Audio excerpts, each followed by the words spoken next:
নমস্কার বন্ধুরা, সোমাস রান্নাঘর থেকে আমি সোমা বলছি। আশা করি তোমরা সবাই ভালো আছো। সোমাস রান্নাঘরে তোমাদের সবাইকে স্বাগত জানাচ্ছি। আজকে দেখো আমি একটা বাঁধাকপির রেসিপি নিয়ে এসেছি। বাঁধাকপি তো তোমরা কত রকম করে খাও, একবার এরকম করে খেয়ে দেখো, এটা একটা ইউনিক রেসিপি। সেটা বাঁধাকপিগুলো আমি দেখো এরকম করে কেটে নিয়েছি, একটু বড় বড় দেখে বুঝতে পারবে, এরকম করে কেটে নিয়েছি, কুচিয়ে না, হ্যাঁ ঘন্টার মতো না, এরকম করে কেটে নিয়েছি। ছোট ছোট করে আলু কেটে নিয়েছি, মটরশুঁটি নিয়েছি, টমেটো নিয়েছি, অবশ্যই বিচি ফেলে, বাদাম নিয়েছি, এখানে কাঁচা বাদাম নিয়েছি, কাঁচা লঙ্কা নিয়েছি, এখানে তিল নিয়েছি, পোস্ত নিয়েছি, সর্ষে নিয়েছি, আর একটু রাঁধুনি নিয়েছি।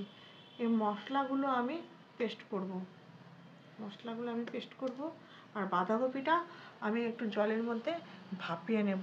তোমরা সঙ্গে থাকো, আশা করি আজকের রেসিপিটা তোমাদের খুবই ভালো লাগবে আর তোমরা শেষ পর্যন্ত আমার পাশে থাকবে। দেখো জল বসিয়েছি, নুন দিয়ে নিলাম।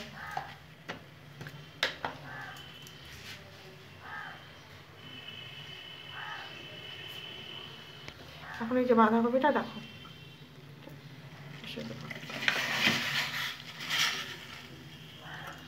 ভালো করে দিয়ে বাঁধাকপিটা আমি একটু এর মধ্যে ভাপিয়ে নেব। ঢাকা দিয়ে দেবো। ভাপানো হয়ে গেছে, আমি এখন তুলে রাখবো।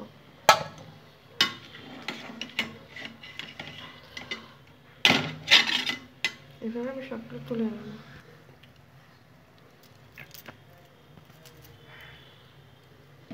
বন্ধুরা, তেলটা গরম করে নেব। এখানে দেখো বাদাম, কাঁচা লঙ্কা, এগুলো একটু ফাটবে। তেলটা গরম হোক, তবে এগুলো ছেড়ে দেবো, একটু ভেজে নেব। দিয়ে দিলাম, এগুলো একটু নেড়ে নেবো। কাঁচা লঙ্কাটা একটু ফাটবে, যেহেতু তেলে গন্ধটা ভালো আসবে ভেজে নিলে। ভেজে ঠান্ডা করে আমি বেটে নেব। ভাজা ভাজা হয়ে গেছে, গন্ধটা সুন্দর বেরোবে, এই জন্য আমি এটা এরকম করে ভেজে নিলাম। আমার রান্নাগুলো আজকে যারা নতুন দেখছে ভিডিওটা, তারা আমার চ্যানেলটা সাবস্ক্রাইব করে আমাকে এগিয়ে যেতে সাহায্য করবে। নতুন বন্ধু হতে চাইলে কমিউনিটিতে হাই লিখে দেবে, আমি চলে যাব। আর আমার রান্নাগুলো যদি তোমাদের কোথাও এতটুকু ভালো লেগে যায় বন্ধুরা, লাইক করবে, শেয়ার করবে বন্ধু বান্ধব আত্মীয় স্বজনের মধ্যে। এখন আমি এটা বেটে নেব একটু ঠান্ডা হলে। এরা আমার বেশি ছোটো ছোটো আলুগুলো সুন্দর করে ভাজা হয়ে, বাঁধাকপিটাকে মাখিয়ে রেখেছিলাম, দেখো দিয়ে দেবো।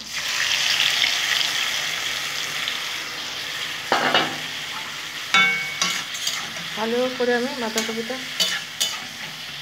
নাড়িয়ে নেব মশলাগুলোর সাথে।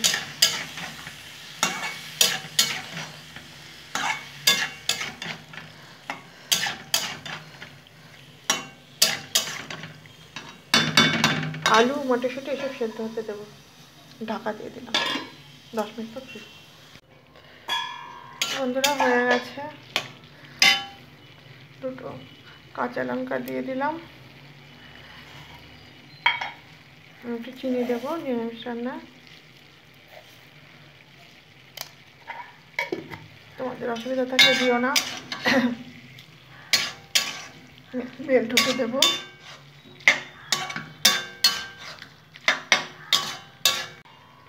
আমার বাঁধাকপির রেসিপিটা হয়ে গেল।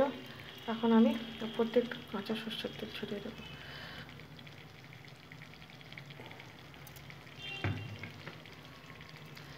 তোমরা এতক্ষণ যে আমার ভিডিওটা দেখলে, এই জন্য সকল বন্ধুকে আমি থেকে আন্তরিক শুভেচ্ছা ভালোবাসা জানালাম। আশা করি তোমাদের আজকের রেসিপিটা অনেক ভালো লাগলো বন্ধুরা। তাও কী সুন্দর লাগছে বাঁধাকপি রেসিপিটা, দেখতে ইউনিক একটা রেসিপি। তোমরা একবার অবশ্যই বানিয়ে খাবে, গরম ভাতের সাথে দুর্দান্ত লাগবে।